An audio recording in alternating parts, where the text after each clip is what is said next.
Hello students, आप सबका स्वागत है एग्जामपुर के अंदर। मेरा नाम है समृद्धि और आज जो हम करने जा रहे हैं वो है हमारा चैप्टर 2 एनसीईआरटी का। कौन सी क्लास की एनसीईआरटी है? 11वीं क्लास की एनसीईआरटी। ऑलरेडी 2 क्लासेस हो चुकी हैं, आज हमारी तीसरी क्लास है इसी चैप्टर के ऊपर। थोड़ा यह चैप्टर इंपॉर्टेंट है और चैप्टर बड़ा भी है, इसीलिए हम ज्यादा टाइम यहाँ पे इस चैप्टर के ऊपर लगा रहे हैं। ठीक है, ये होगी पहली चीज। दूसरी चीज, आप में से बहुत सारे लोग सोच रहे होंगे मैम ने चैप्टर 1 नहीं करवाया और एनसीईआरटी क्लास 10th का टेस्ट भी नहीं लिया। स्टूडेंट्स, आपका एनसीईआरटी क्लास 10th का जो टेस्ट होगा वो होगा वेडनेसडे को। ठीक है, क्योंकि मेरे को थोड़ी पर्सनल प्रॉब्लम थी, इसलिए जो है ये क्लासेस जो है 2 दिन तो छुट्टी ही थी यहाँ पे, तो क्लासेस रिकॉर्डिंग चली है और अभी मुझे थोड़ा घर पे पर्सनल इशू था, डेथ वगैरह हो गई थी, तो मुझे उस पर जाना पड़ रहा है, इसलिए क्लास जो है वो रिकॉर्डेड जा रही है। तो चलिए आज की क्लास हम स्टार्ट करते हैं। यहाँ पे हम पहले देख लेते हैं कि हमने क्या कुछ कर चुके हैं। तो हम यहाँ पे जो कर चुके हैं दैट इज बेसिकली कि टाइप्स जो है सोसाइटी की वो कितनी होती है, जिसमें हमने कहा कि हमारी अगर हम बात करें कि इकोनॉमिक ऑर्गेनाइजेशन 3 तरह की होती है, capitalist economy, socialist and mixed economy. ठीक है, उसके बाद जो हमने पिछली क्लास के अंदर चर्चा करी थी वो ये करी थी कि प्लान क्या होता है। ठीक है, इंडिया में प्लानिंग करने का काम कौन करता है।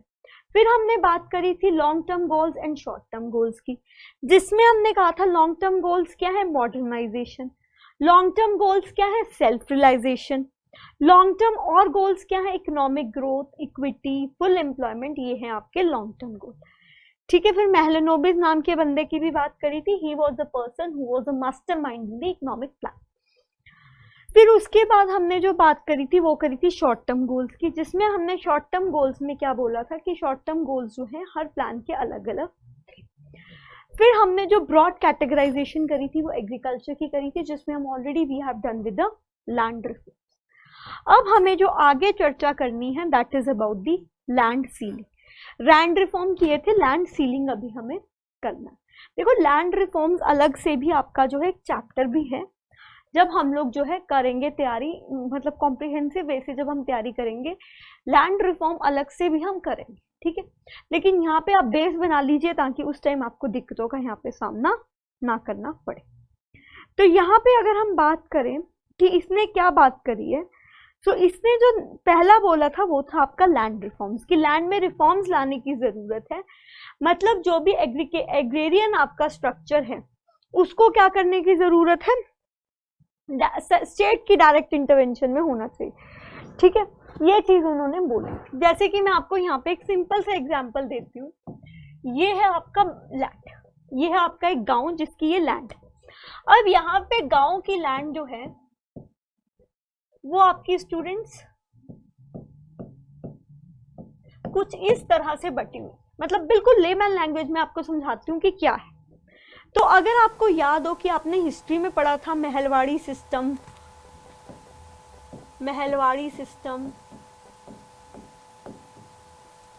रॉयटवाड़ी सिस्टम, जमींदारी सिस्टम, ये सब सिस्टम्स जो हैं ये पढ़े गए थे हिस्ट्री में। तो यहाँ पे अगर हम जमींदारी सिस्टम की पर्टिकुलरली बात करें तो क्या है, जैसे कि आप इस डायग्राम में देख पा रहे हैं, ये एक आपके पास क्या है, बड़ी लैंड है। ये क्या है स्टूडेंट्स, एक बड़ी लैंड है और ये सारी क्या है, छोटी छोटी लैंड्स है। तो ये जो बड़ी लैंड है तो यहाँ का फार्मर क्या होगा, बिग फार्मर होगा, अमीर फार्मर होगा। और अगर स्टूडेंट्स यहाँ का फार्मर अमीर है, इसका मतलब उसके पास क्या होगा, अच्छे रिसोर्सेज होंगे। ठीक है, he will have good resources. जैसे कि आप लगा लीजिए फर्टिलाइजर्स हो गया, पेस्टिसाइड्स हो गया, इरिगेशन फैसिलिटीज हो गई, हाई यील्डिंग वैरायटी सीड्स हो गई। तो ये जो अमीर फार्मर है इसके पास सारी सहूलतें होंगी। अब यहाँ पे जो दूसरे टाइप का फार्मर है, जो कि ये छोटा सा फार्मर है, ये क्या आपका स्मॉल फार्मर, या फिर इसको हम एक और टर्म से जानते हैं मार्जिनलाइज्ड फार्मर। अब ये जो स्मॉल फार्मर या फिर मार्जिनलाइज्ड फार्मर है, इसके पास बहुत छोटी सी लैंड है। अब जब ब्रिटिश इंडिया आए, उन्होंने क्या देखा कि अगर हमें इंडिया को रूल करना है, उस time Indian economy agrarian economy थी, अगर हमें इंडिया को रूल करना है तो पहले तो यहाँ के जो बड़े बड़े ये बिग फार्मर्स हैं, जिनको ज़मींदार बोला जाता है, उनके साथ हमें सांठगांठ बनानी पड़ेगी। तो ब्रिटिशर्स ने क्या किया, इन फार्मर्स के साथ सांठगांठ बनाने के लिए 2 कार्य किए। पहला कार्य ये था, उन्होंने इन फार्मर्स को डराया धमकाया कि भाई अगर तुम मेरी बात नहीं मानोगे तो हम तुम्हारी जो लैंड है उसको ग्रास्प कर लेंगे, हम तुम्हारी लैंड तुमसे छीन लेंगे, ये इनके द्वारा बोला गया। ठीक है, तो यहाँ पे ये चीज आपको थोड़ी माइंड में रखनी है कि यहाँ पे क्या हुआ। ठीक है, तो यहाँ पे उन्होंने ये बोला हम आपसे आपकी लैंड जो है वो छीन लेंगे। तो इन टर्न जो है बिग फार्मर्स को डर बैठ गया कि यार ऐसा है, अच्छा अब क्या करें।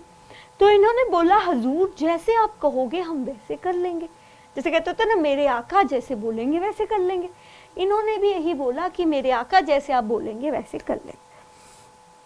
अब इन्होंने, जो ब्रिटिश थे, उन्होंने इन बड़े फार्मर्स को बोला भाई साहब तुम्हें करना क्या है, तुम्हें जस्ट छोटे छोटे फार्मर्स के पास जाना है और उनको बोलना है कि तुम मेरे को इतना पैसा दो, और जितना वो तुम्हें पैसा देंगे उसमें से कुछ पैसा तुम मुझे लैंड रेवेन्यू की फॉर्म में दोगे। जैसे हम कह देते हैं ना कि किसी जमीन के ऊपर उन्होंने क्या बोला कि हम इस जमीन के ऊपर एक टैक्स लगाएंगे और वहां से उस जमीन से आप टैक्स कलेक्ट करके हमें दोगे। ये था जमींदारी सिस्टम। अब यहाँ पे क्या हुआ, ये जो फार्मर था बेचारा, आपका ये फार्मर क्या है, छोटा फार्मर जो है वो गरीब है।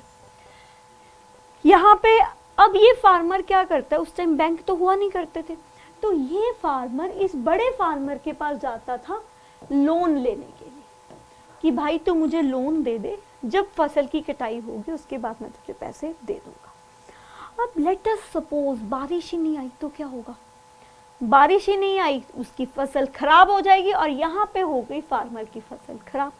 अब बेचारा फार्मर सोच में है क्या करे, है ना, सोच रहा है क्या करें क्या करें।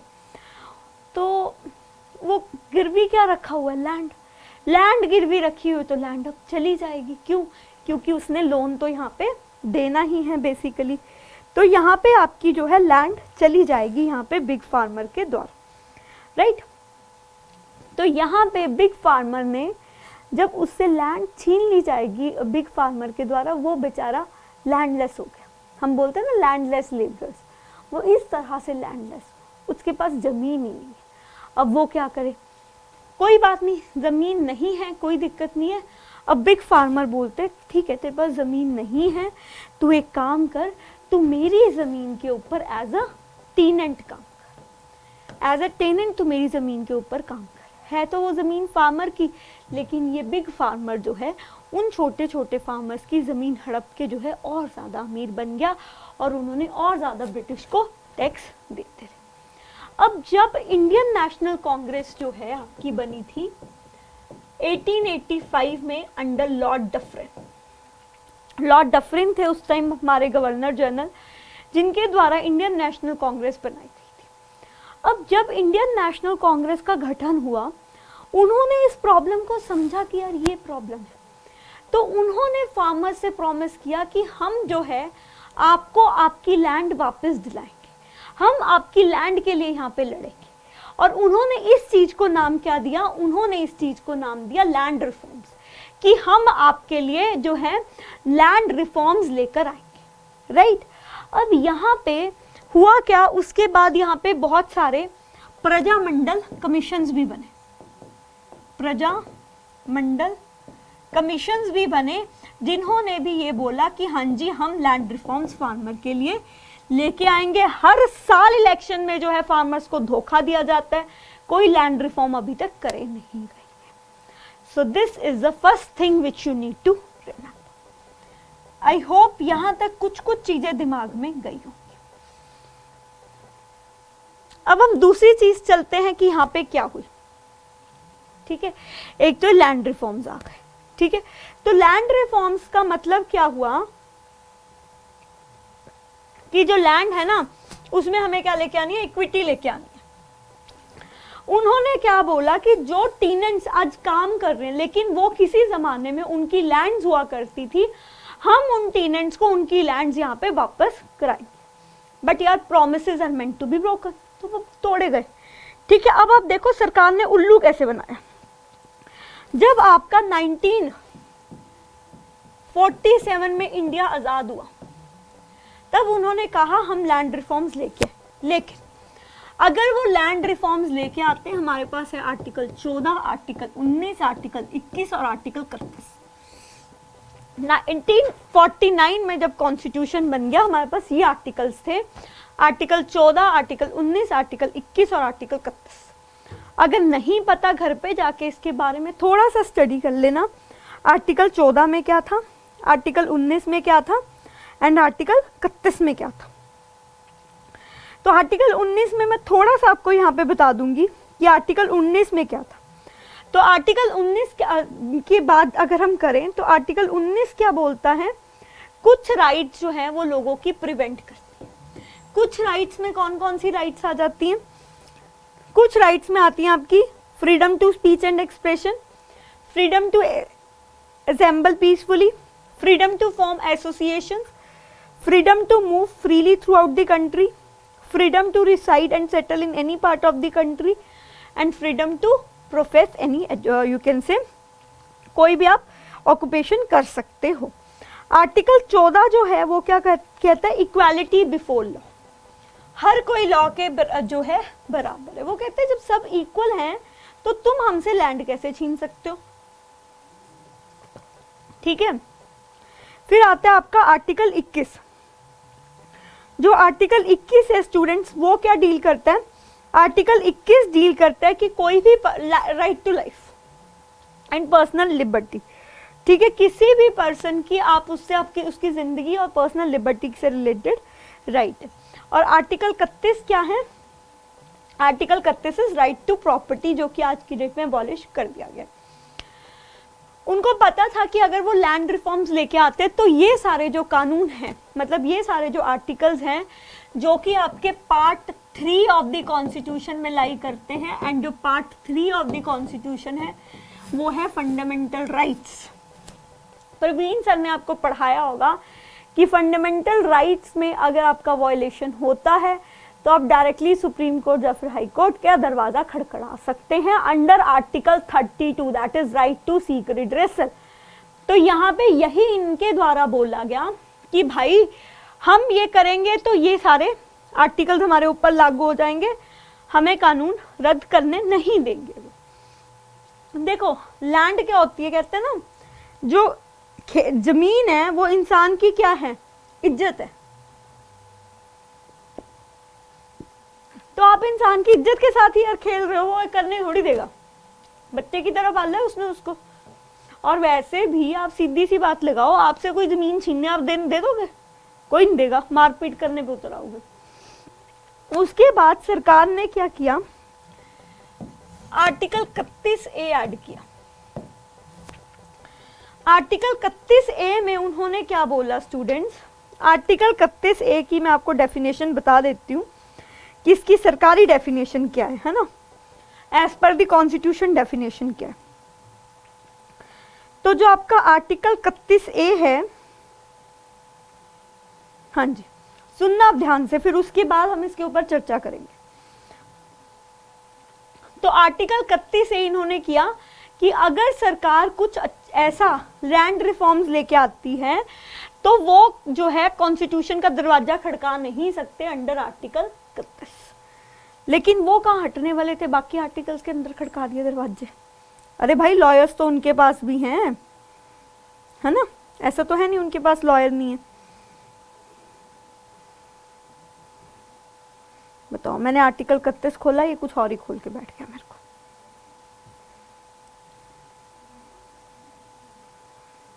So this was inserted by the, you can say, कौन सी एक्ट ने इसको इंसर्ट किया था, ये आपका इंसर्ट हुआ था फर्स्ट अमेंडमेंट एक्ट से। और ये क्या करता है, it provides for the acquisition of the states of the nature referred to in various clauses, ठीक है। एंड ये किस लिए किया गया था, ताकि राइट टू प्रॉपर्टी को मॉडिफाई किया जा सके एज अ फंडामेंटल प्रॉपर्टी। आगे सुनो, आगे ये बोलते हैं, declaring that such laws shall not be deemed to be void on the ground that were taken any of the rights given under article 14 और आर्टिकल 19। इन्होंने क्या बोला कि आर्टिकल 14 और आर्टिकल 19 और आर्टिकल 31, इन 3 आर्टिकल्स के अंदर अगर जैसे सपोज सरकार कोई लैंड रिफॉर्म्स करने जा रही है तो आप इन 3 आर्टिकल्स के अंदर जो है सरकार मतलब सुप्रीम कोर्ट का दरवाजा नहीं खड़का सकते कि हमारी फंडामेंटल राइट वायलेट हुई है। क्यों? क्योंकि सरकार का काम है लोगों का हित करना और सरकार यहाँ पे लोगों का हित ही तो कर रही है, तो यहाँ पे आप जो है कोर्ट का दरवाजा नहीं खड़का सकते। ये बोला गया था आर्टिकल 31A के भीतर, लेकिन उन्होंने आर्टिकल 21 को एज इट इज छोड़ दिया। अब उन्होंने आर्टिकल 21 के अंदर जाके कोर्ट का दरवाजा खड़काना शुरू कर दिया। फिर बड़ी दिक्कत, अब क्या करें? फिर इन्होंने फिर चेंज किया, उन्होंने 9th शेड्यूल लेके आए, 9th शेड्यूल लेके आए एंड आर्टिकल 31B ऐड किया गया। 9th schedule and article 31B। अब मैं दोनों की वर्डिंग्स बता देती हूँ, सुन लेना ताकि आपको समझ में आ जाए क्या मैं बोलना चाहती हूँ।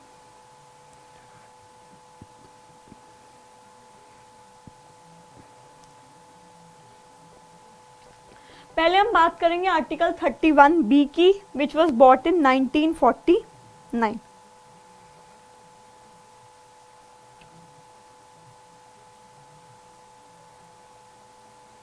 With the prejudice to the generality of the provisions contained in Article 31A, none of the acts and regulations specified in the 9th schedule, nor any of the provision thereof shall be deemed to be void or ever to have become void on the ground that such act, regulation or provision is inconsistent with or takes away or abridges any of the rights conferred by many provisions of this part। ठीक है, ये है इसकी official wording. तो ये आपका ये बोलता है कि जो भी सब्जेक्ट्स आपके 9th शेड्यूल के भीतर है,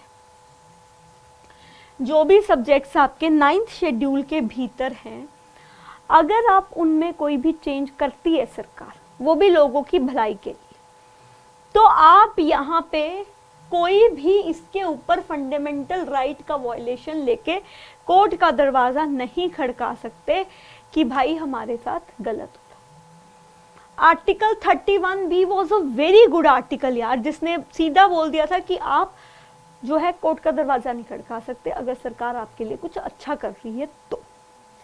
और उन्होंने 9th शेड्यूल में उठा के लैंड रिफॉर्म्स डाल दिया कि हम 9th शेड्यूल के अंदर जो है लैंड रिफॉर्म्स डाल रहे, लेकिन आज तक 9th शेड्यूल में लैंड रिफॉर्म्स नहीं डला, डिस्कशंस हुई, लैंड रिफॉर्म्स नहीं डला। एंड वैसे भी लैंड जो है वो आपका स्टेट का सब्जेक्ट है। अब आप सोच रहे होगे मैडम स्टेट सब्जेक्ट का मतलब क्या हुआ? देखो सब्जेक्ट मतलब होता है टॉपिक्स, जैसे आप टॉपिक करते हो, तो यहाँ पे भी जो भी सरकार का काम होता है उनको 3 लिस्ट में डिवाइड किया जाता है, concurrent list, state list and union list. Union list वो होती है जिसके ऊपर लॉज एंड सब कुछ सेंट्रल गवर्नमेंट बनाती है, स्टेट लिस्ट में सब कुछ स्टेट गवर्नमेंट करती है, एंड कॉन्करेंट लिस्ट में state government and central government दोनों मिलके करते हैं। एग्रीकल्चर हो गया, लैंड हो गया, ये सारा आपका स्टेट लिस्ट के भीतर आता है। ठीक है, तो इन्होंने यहाँ पे लैंड रिफॉर्म्स कर दिए, करने की बात करी, बट भाई लैंड तो स्टेट के अंदर है। तो उन्होंने सेंट्रल गवर्नमेंट ने क्या किया, स्टेट गवर्नमेंट को कुछ जैसे कहते होते हैं रिकमेंडेशंस जारी करी कि आप ये चीजें कर सकते हैं, लेकिन अब ये स्टेट के ऊपर था कि स्टेट उस चीज को फॉलो करे या ना करे। So most of the states उन्होंने लैंड रिफॉर्म्स को नहीं माना, एंड सिर्फ 3 स्टेट थी जिन्होंने माना था, वेस्ट बंगाल, केरला एंड जम्मू एंड कश्मीर। ये 3 ही स्टेट्स ऐसी हैं जहां पे आज की डेट में लैंड रिफॉर्म्स है, Jammu and Kashmir, West Bengal and your Kerala. यहाँ पे फार्मर पढ़ा लिखा भी था, यहाँ पे गवर्नमेंट की भी आइडियोलॉजी थी, लेफ्टिस्ट गवर्नमेंट थी, उसका था कि हाँ हमें ऐसा करना है, लेकिन उसके बाद कोई भी स्टेट की गवर्नमेंट ने ना तो ऐसा किया, ना उनके पास पॉलिटिकल विल। तो अब यहाँ पे ये कह सकते हो कि लैंड रिफॉर्म्स की बात तो बहुत समय से चल रही है, हर साल लोगों को बेवकूफ बनाया जाता है, लेकिन लैक ऑफ पॉलिटिकल विल होने के कारण इसको इम्प्लीमेंट नहीं। So this was a little information about land reforms. I hope आपको कुछ कुछ बातें यहाँ पे भेजे में घुस गई। ठीक है, सब कुछ ओवरहेड ट्रांसमिशन नहीं हुआ। जल्दी से 2 मिनट लेके इस चीज को सबको समझ लीजिए, फिर हम आगे मूव करेंगे लैंड सीलिंग के ऊपर।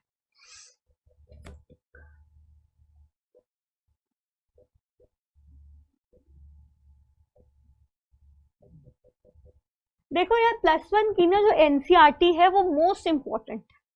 आजकल तो इनफैक्ट हम लोग कह देते हैं ठीक है 9th 10th की पढ़ लो, लेकिन जब मैंने अपनी प्रिपरेशन स्टार्ट की थी ना 2013 में, तब हम लोग सिर्फ +1 की एनसीईआरटी पढ़ा करते थे, 9th 10th की नहीं पढ़ते थे। इवन +2 की जो मैक्रो इकोनॉमिक्स वाली एनसीईआरटी है वो तो आई अभी, ये पहले नहीं थी।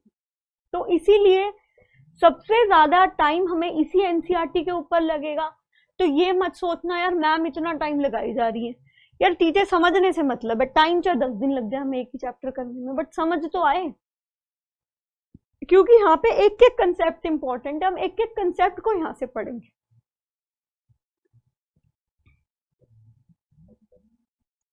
तो यहाँ पे आप कंक्लूजन क्या दे सकते हो कि जो लैंड रिफॉर्म्स है वो क्या है?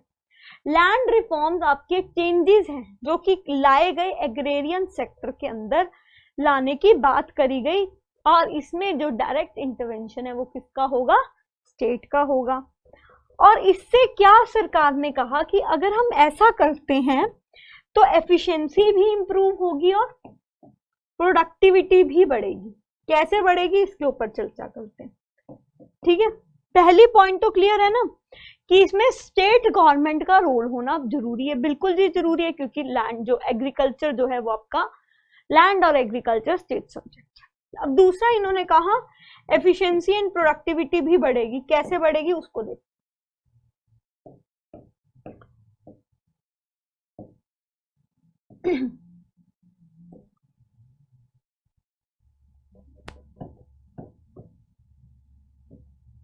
ये एक लैंड है जिसको बिग फार्मर कल्टीवेट कर, और अगर यही सेम लैंड इस तरह से डिवाइड करके छोटे छोटे स्मॉल फार्मर्स को दे दी जाए तो किस तरह से आपको सोचना है। सोचिए, 2 मिनट लीजिए, सोचिए कि किस तरह से ये एफिशिएंसी और प्रोडक्टिविटी को बढ़ाएगा। हाउ इट विल इंक्रीज, अगर आप बिग फार्मर से स्मॉल फार्मर की तरफ मूव करते हो, so how it will increase the efficiency and productivity. Think about it for 2 or 3 minutes। ठीक है, जल्दी से सोचिए इसके बारे में।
हाँ जी स्टूडेंट्स, किस तरह से एफिशिएंसी एंड प्रोडक्टिविटी बढ़ेगी, let us understand that.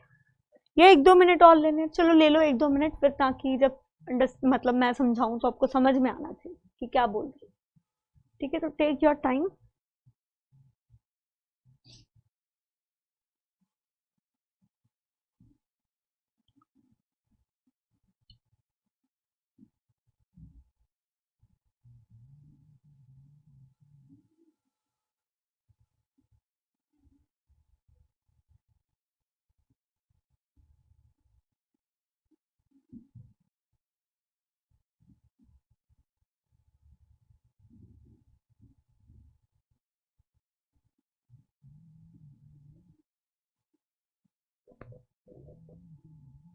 Okay. Now how this is going to affect this, let us understand. सरकार ये बोलती है कि अगर आप बिग फार्मर से स्मॉल फार्मर्स को लैंड दे देते हो वो आपकी एफिशिएंसी इंप्रूव करेगा। आइडियली हमारे दिमाग में जो चीज जाती है वो ये जाती है कि जो बिग फार्मर है उसके पास पैसा ज़्यादा है तो वो अच्छी क्वालिटी की सीड्स खरीद सकता है, वो आपका फर्टिलाइजर पेस्टिसाइड यूज कर सकता है एंड प्रोडक्टिविटी को इम्प्रूव कर सकता है। लेकिन सरकार अपना कुछ कंट्रोवर्शियल व्यू देती है। वो बोलती है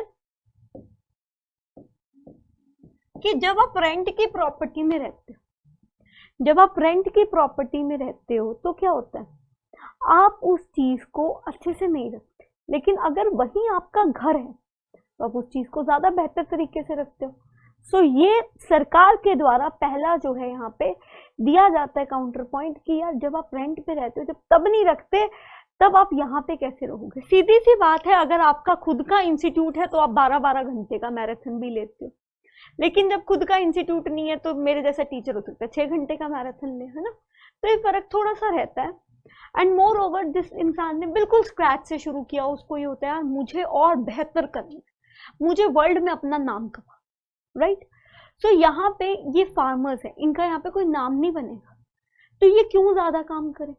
तो इसीलिए ये फार्मर्स जो हैं ये बेचारे क्या करते हैं, जब रेंट पे ली गई प्रॉपर्टी को नहीं रख सकते तो यहाँ पे कैसे रखोगे। ये पहला कंफ्यूजन जो है इसका पॉइंट। दूसरा पॉइंट है, अब इन फार्मर्स को बहुत घंटे काम के लिए बोला जाता है, जैसे एक बंधुआ मजदूर की तरह इनसे काम करवाया। यार इंसान का दिमाग है, इंसान की बॉडी है, वो भी तो कुछ समय तक ही काम कर सकता है, कितनी आउटपुट देगा वो। तो आउटपुट में कुछ ज्यादा जो है वो कहते हैं बढ़ाव नहीं होगा, लेकिन अगर उसका खुद का खेत है, उसका माइंड फ्री है, वो अपने आप काम करेगा। This is being said by the people. इसको बोलते हैं डिस्ट्रेस्ड हाइपोथेसिस। तीसरी चीज कि जो बड़ा फार्मर है उसके पास पैसा ज्यादा है, so he will be busy in doing other thing. तो यहाँ पे काम का इतने अच्छे बेहतर तरीके से सुपरविजन नहीं हो सकता क्योंकि वो अपने ही कामों में बिजी है, उसका कोई ध्यान नहीं है कि उसके फार्म पे कैसा काम हो रहा है। This is the third point. Coming towards the fourth point, और ये फोर्थ पॉइंट जो है किससे रिलेटेड है, this fourth point is related to basically कि जो एक फार्मर को उसकी लैंड वापस दे दी, यार वो तो बड़ा खुश हो गया, मुझे अपनी लैंड मिल गई, मुझे यहाँ से अपनी पैदावार अच्छी करनी, मुझे यहाँ से प्रोडक्टिविटी बढ़ानी है। और ये प्रोडक्टिविटी बढ़ाने के फॉर्म में इस तरह से सोचेगा कि यार क्यों ना मैं कोई ऐसा तरीका यूज करूं जिससे मैं अपनी प्रोडक्टिविटी बढ़ा सकूं। अब इसको पता है इसके पास छोटी सी लैंड है, उस लैंड में से इसको अपने घर के लिए भी निकालना है और अपने लिए भी मतलब बेचने के लिए भी रखना है। तो इसी तरह से ये क्या करेगा, उस फार्म पे प्रोडक्टिविटी को इम्प्रूव करेगा। तो ये कुछ पॉइंट्स जो है सरकार के द्वारा दिए जाते हैं। तो सरकार ये बोलती है कि हम क्या करेंगे, हम फार्मर्स के लिए एक लैंड सीलिंग इम्पोज करते हैं। ये हर स्टेट के लिए अलग अलग है। हम फार्मर्स के लिए एक लैंड सीलिंग इम्पोज कर देंगे कि एक फार्मर इतने से ज्यादा लैंड अपने पास नहीं रख सकता, ठीक है। तो इनके द्वारा ये चीज बोली गई, राइट। एंड इन्होंने ये भी बोला है इसके अलावा हम क्या करेंगे, लैंड सीलिंग तो रखेंगे ही रखेंगे, उसके अलावा अगर कोई लैंड को लीज पर देता है तो हम क्या करेंगे, लीज से वो कितना रेंट ले सकता है उसको भी यहाँ पे फिक्स कर देंगे। और जो भी तीसरा इन्होंने बोला, जो भी रिकॉर्ड्स अभी अवेलेबल है हमारे पास, आधी प्रॉपर्टीज तो ऐसी हैं जो कि बेनामी प्रॉपर्टीज है, जिनका हमें यही नहीं पता ओनर कौन है एंड ऑल। तो उन सारी बेनामी प्रॉपर्टीज को प्रॉपर कंप्यूटराइजेशन प्रोसेस के चलते कंप्यूटर के अंदर डाला जाएगा, फिर उन बेनामी प्रॉपर्टीज को हम ट्रांसफर करेंगे। लेकिन किसी ने नहीं किया, और ये सजेशन इंदिरा गांधी ने दिया था। आप सोच लो कितने साल हो गए इंदिरा गांधी को मरे हुए, अभी तक ये चीज इंप्लीमेंट नहीं हुई है। सो ये सब चीजें इन्होंने दी। उसके बाद उन्होंने जो बात करी वो करी कॉन्ट्रैक्ट फार्मिंग और कोऑपरेटिव फार्मिंग की बात, कि अगर आप लैंड रिफॉर्म्स लेके आते हो तो कॉन्ट्रैक्ट फार्मिंग और कोऑपरेटिव फार्मिंग को वो बढ़ाएं। Self explanatory point. तो ये सब कुछ पॉइंट्स उन्होंने दी, जरा एक बार इन पे नजर घुमा लीजिए, फिर हम आगे बढ़े।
चलो स्टूडेंट्स, आई होप आपने यहाँ तक पढ़ लिया होगा।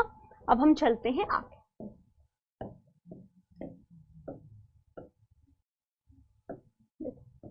लैंड सीलिंग यही है जो मैं आपको बोल रही थी ना, कि उन्होंने लैंड फिक्स कर दी कि एक पर्सन कितनी लैंड रख सकता है। तो लैंड सीलिंग एक अनदर आपकी मेजर थी जो कि इक्विटी को प्रमोट करती है, इक्वालिटी को प्रमोट करती है। और इसका मतलब क्या है कि आपने maximum size of the land fix कर लिया जो कि एक इंडिविजुअल ले सकता है। और पर्पस क्या है? पर्पस है ताकि जो वेल्थ है उसकी कंसंट्रेशन को रोका जा सके in the hand of the few. And इन्होंने ये भी बोला कि जो भी हम इंटरमीडिएरीज हैं उनको भी एबॉलिश करेंगे, लेकिन आज की डेट में भी आपको पता है स्टिल इंटरमीडिएरीज आर देयर, ठीक है। और उन्होंने ये भी बोला कि हम इसको एक्सप्लॉयटेशन ऑफ जमींदार से बचाएंगे, लेकिन अभी भी आपको पता है मनी लेंडर्स तो अभी भी हैं यार, है ना। क्यों? क्योंकि बैंक्स इतने पावरफुल नहीं है। तो यहाँ पे ओनरशिप जो है टेनेंट्स को ट्रांसफर कर दी जाएगी एंड उनको इंसेंटिव दिए जाएंगे कि वो किस तरह से अपनी आउटपुट को यहाँ पे बढ़ा सकते हैं। और अगर वो अपनी आउटपुट को यहाँ पे बढ़ाएंगे तो that will lead to what? That will lead to the growth in the agriculture, उन्होंने ये बोला, राइट। चलिए, लेकिन however the growth of equity was not fully served. क्यों? क्योंकि हमने एबॉलिश ही नहीं किया इंटरमीडिएरीज। उसके बाद जो है और क्या हुआ, स्टिल डेट में भी आप देखो बहुत सारे लोग ऐसा हैं जो कि बहुत बड़े बड़े लैंड जो है उनको ओन करके बैठे हुए हैं। क्यों? इसमें बहुत सारे लूप होल्स हैं इस प्रोसेस को इम्प्लीमेंट करने के लिए, इसलिए, ठीक है। और यहाँ पे ये भी देखा गया है कि यहाँ पे टेनेंट्स जो है उनकी हालत बहुत खस्ता है एंड वो आज की डेट में कल्टीवेटर्स बन के रह गए। तो यहाँ पे लैंड रिफॉर्म्स हुए ही नहीं, उन्होंने लोगों को बेनिफिट किया ही नहीं, ठीक है। तो यहाँ पे ये चीज उन्होंने बोली जा रही है। एंड आपको भी पता है लैंड सीलिंग को कौन लोग चाहेगा कि उनसे लैंड छीनी जाए। तो उन्होंने अपने रिश्तेदारों के नाम पे जब ऐसा बोला गया ना कि हम ऐसा करेंगे, उन्होंने अपने रिश्तेदारों के नाम पे ऊपर जो है लैंड देनी शुरू कर दी। जो बिग लैंडलॉर्ड्स थे जो challenge the legislation in the court, उन्होंने कोर्ट में लेजिस्लेशन को चैलेंज किया, उसकी इंप्लीमेंटेशन को डिले किया एंड इस डिले में उन्होंने क्या करा, लैंड को अपने क्लोज रिश्तेदारों के नाम पे दे दिया। तो ये सब इन्होंने किया and land reforms were successfully implemented in Kerala, West Bengal. क्यों? क्योंकि यहाँ पे सरकार के दिमाग में था कि हमें कुछ बेहतर करना है, इसलिए हुआ। लेकिन दूसरी स्टेट्स में इतना ज्यादा जो है दिमाग में नहीं था, इसलिए वहां पे लैंड रिफॉर्म्स नहीं करेंगे। तो आपको पता लग गया कि मैं कुछ रॉकेट साइंस नहीं बोल रही थी, किताब में लिखा हुआ था वही बोल रही थी। नेक्स्ट है, बहुत बार ये भी देखा गया है कि जो फार्मर्स हैं मॉनसून्स नहीं आते उसके कारण भी बहुत ज्यादा जो है आपका ये लगा लीजिए बहुत ज्यादा सदमे में रहते हैं। स्टेग्नेशन है एग्रीकल्चर के अंदर, रुकावट है एग्रीकल्चर के अंदर कि कुछ टाइम के बाद हमें कुछ ज्यादा बेहतरीन आउटपुट नहीं मिलती। उसके बाद जो है इस रुकावट को तोड़ा किसने? Green revolution. ग्रीन रेवोल्यूशन के अंदर क्या हुआ, आपकी जो सीड फूड ग्रेन्स थी उनकी प्रोडक्शन बढ़ी, हाई यील्डिंग वैरायटीज लाई गई, 2 क्रॉप्स के लिए लाई गई थी इनिशियली, व्हीट एंड राइस के लिए, ठीक है। और इन क्रॉप्स को प्रॉपर इरिगेशन की जरूरत थी, प्रॉपर फर्टिलाइजर्स एंड पेस्टिसाइड की भी जरूरत थी, ठीक है। तो इसीलिए जो है आपके पास और ज्यादा फर्टिलाइजर पेस्टिसाइड आए। अब फर्टिलाइजर पेस्टिसाइड आ गए हैं तो और ज्यादा फार्मर का खर्चा यहाँ पे बढ़ गया है, ये यहाँ पे बोला जा रहा है। तो यहाँ पे जो ग्रीन रेवोल्यूशन थी स्टूडेंट्स, वो 2 फेज के अंदर हुई थी, 2 फेज के अंदर ग्रीन रेवोल्यूशन हुई थी, first phase and second phase. First phase था 1966 के अंदर, ठीक है, एंड जो सेकेंड फेज था वो आपका था 1980 से।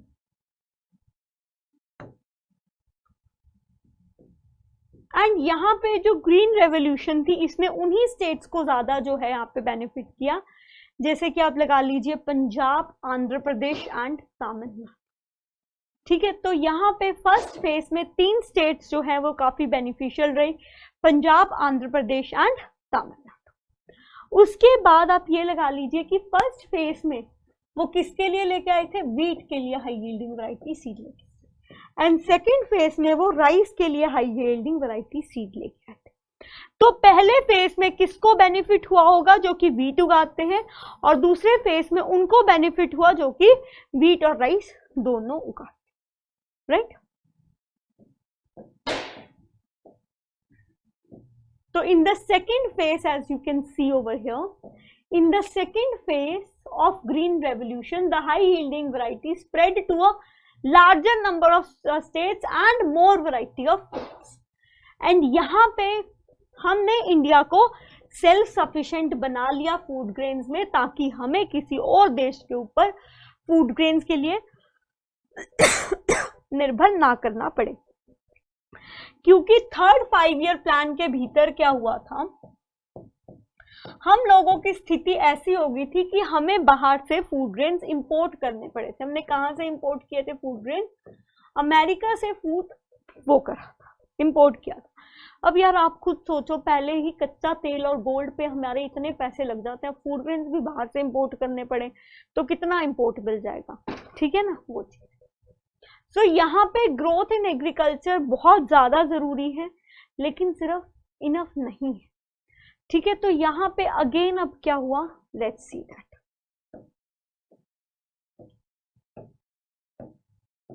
अब ट्रैक्टर्स आ गए है ना, ट्रैक्टर्स आ गए है ना।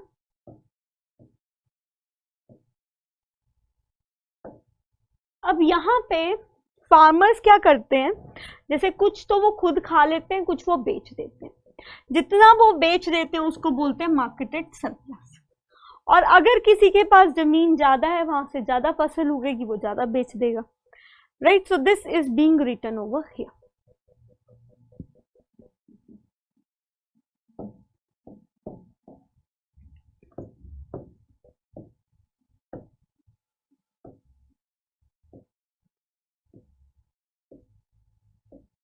तो यहाँ पे यही लिखना है, लेकिन इसमें ये याद रखना, ग्रीन रेवोल्यूशन जो MS स्वामीनाथन इंडिया में लेके आए, उसमें 1-2 चीजें भी थी। वो ये थी कि जो क्रॉप था ना, उसके ऊपर अब जो है मतलब फंगस लगा लो आप, बैक्टीरिया लगा लो, वायरल अटैक्स जो थे वो ज्यादा भी होने लग गए थे। तो यहाँ पे अगर ज्यादा होने लग गए तो हमें फर्टिलाइजर पेस्टिसाइड भी क्या चाहिए होंगे, ज्यादा चाहिए होंगे। तो ये चीज यहाँ पे, कुछ चीजें यहाँ पे हो रही है, राइट। आई होप यहाँ तक आपको कुछ चीजें जो हैं वो समझ में आई। तो यहाँ पे आप ये कह सकते हो कि जो ग्रीन रेवोल्यूशन था उसमें हमने बेसिकली रोटेशन ऑफ क्रॉप्स के ऊपर फोकस किया, माइनर इरिगेशन के ऊपर फोकस किया, प्रोडक्टिविटी को इंक्रीज करने के लिए फोकस किया, जिसके चलते फार्मर की इनकम तो बड़ी, उसके अलावा उसको एम्प्लॉयमेंट भी मिली। तो एंड इसकी अगर आपसे कोई अचीवमेंट्स पूछ रहे तो अचीवमेंट्स क्या हो जाएंगी, प्रोडक्टिविटी बढ़ गई, प्रोड्यूस बढ़ गया, इनकम बढ़ गई, एम्प्लॉयमेंट मिली उनको। तो जब उनकी इनकम बढ़ी तो उन्होंने क्या किया, उनके लाइफ स्टैंडर्ड्स बढ़ गए। कमर्शियल फार्मिंग जो थी वो टेक प्लेस करने लग गई, जिसमें उन्होंने कैश क्रॉप्स वगैरह उगाने शुरू कर दिए, ठीक है। उसके अलावा जो है यहाँ पे क्या हो गया, बेसिकली आपको यहाँ पे इम्पैक्ट देखने को मिलता है सीड्स का भी। तो यहाँ पे ये कह सकते हो कि ओवरऑल ग्रीन रेवोल्यूशन बेनिफिट भी थी, लेकिन इसके चलते जो हमारी सॉइल की वो थी ना फर्टिलिटी, उसके ऊपर काफी बड़ा असर पड़ा था।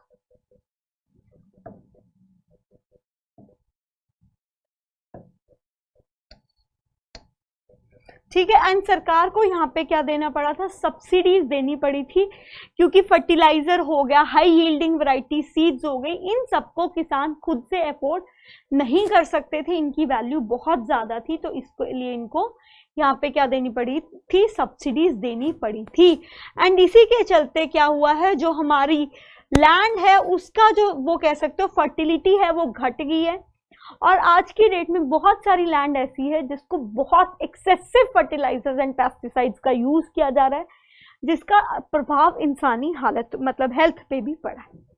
तो फेलियर्स क्या हो गए, लैंड रिफॉर्म्स की बात ही खत्म हो गई, इकोलॉजिकली इसने लैंड को डिग्रेड कर दिया, जो स्मॉल फार्मर्स थे उनको इतना बेनिफिट नहीं हुआ, बिग को ज्यादा हुआ, सारी स्टेट्स में उतना बेनिफिट नहीं हुआ जितना होना चाहिए था, और आप क्या बोल सकते हो कि थोड़ा सा इसने पॉवर्टी को भी रिमूव जो है करा, लेकिन बहुत माइनर।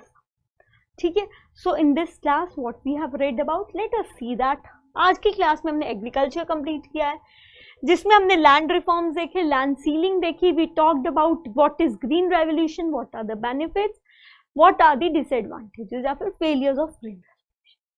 सो ये थी आज की हमारी क्लास। कल की क्लास में हम शुरू करेंगे इंडस्ट्री से। उम्मीद करती हूँ, आशा करती हूँ आपको ये क्लास पसंद आई होगी। नेक्स्ट क्लास भी आपकी रिकॉर्डेड होगी, उसके बाद की जो आपकी क्लास होगी वो लाइव। तो जो भी डाउट्स हुए students, don't worry, bring those doubts, we will discuss them in a live session. Bye bye, take care, have a good day.